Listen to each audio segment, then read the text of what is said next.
This is Andrew Wicklund with Project Risk Consultants. I'm going to go over correlation in Primavera Risk. This is one of the more difficult concepts, I think, for a lot of people, especially that don't have any stats background. But what we use correlation for, there's a couple reasons. One reason is there's some statistical issues using a detailed schedule, such as the central limit theorem. You have basically, in a nutshell, you can get a cancellation effect. So say, for example, if I look at my engineering activities, generally if the company's performing, their durations are going to be good. If they're not, their durations will be bad because it's a correlated grouping. If there's no correlation, this particular activity may hit on the good side when the next one hits on the bad side. The next one may be most likely equal amounts bad and good, so the good and the bad start to cancel each other out. What you generally see is a curve that starts pushing towards the mean. So you'll see a taller, skinnier curve because you're getting a cancellation effect. Now you've got other issues though, such as merge bias, where if you've got multiple paths like you see here, design, development, contract, and safety case, you've got the point at which those activities are converging, and what happens is the longest path is going to win through those. So sometimes that is correct, the longest path should win, but sometimes with representative logic, those parallel paths represent, maybe we're doing 4 concrete pours at the same time. They're all going to take somewhere in 120 days. We'll get all of them done. It's not one of them's going to drive the path. It's just we don't know what order we're doing them in, so somebody put them in all in parallel.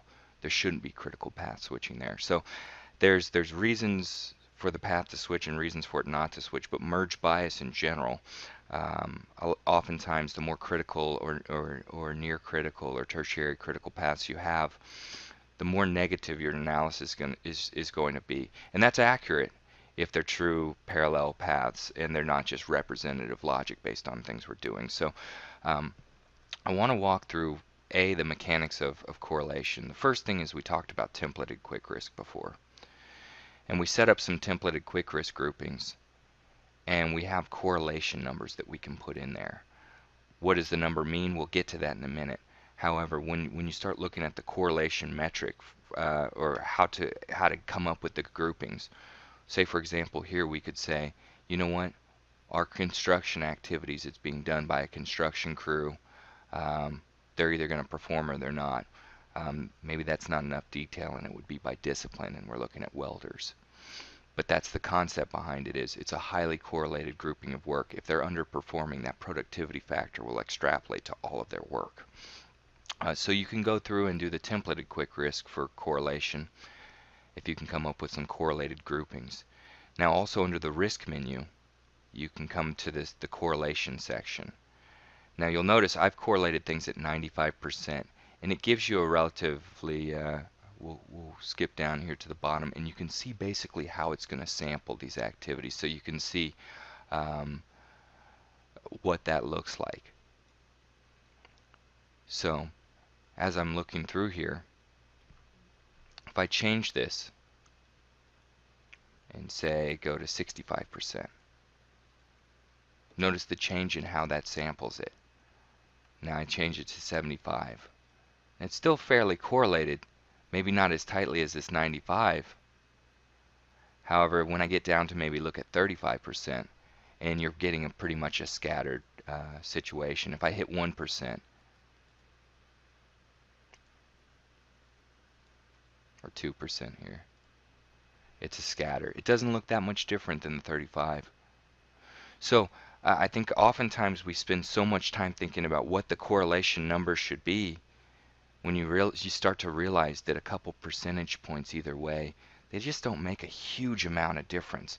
I mean, if you look at this and you say, wow, the 80%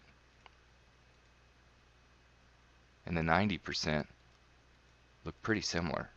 Are they a little bit different? Yes. Are they pretty close? Yes. If you're in the right ballpark, you're doing what you need to do for risk analysis.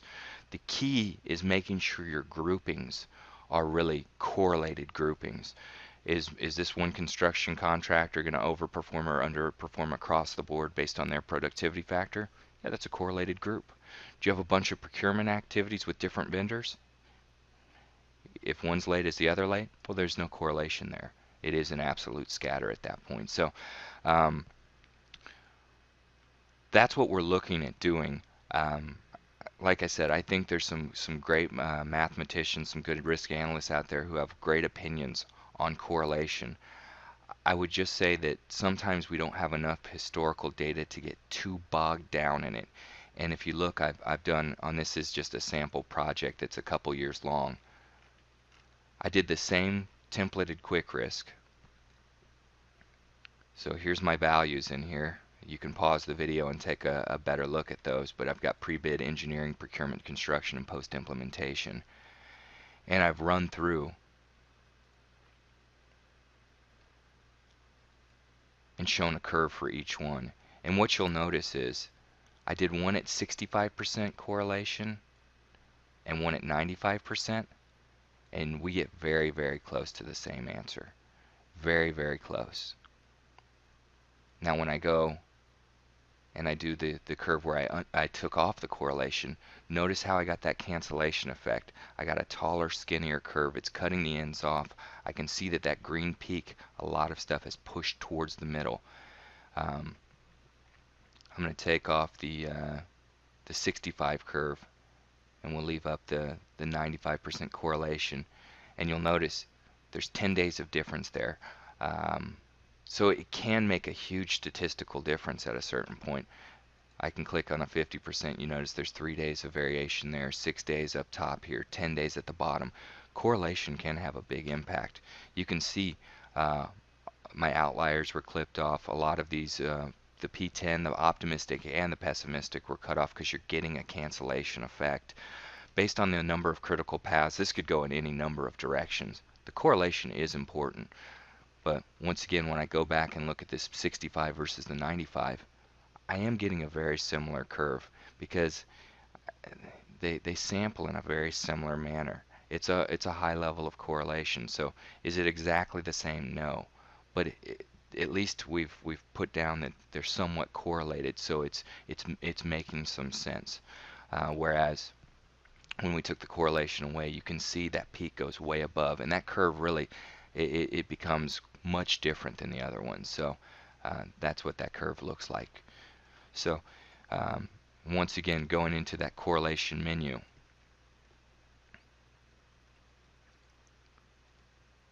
here's a 65%, here's a 95%. It is different. However, when you compare it to a 1% or a 2%, and we'll put a 95%, there's a 2%, a complete scatter, there's a 95%.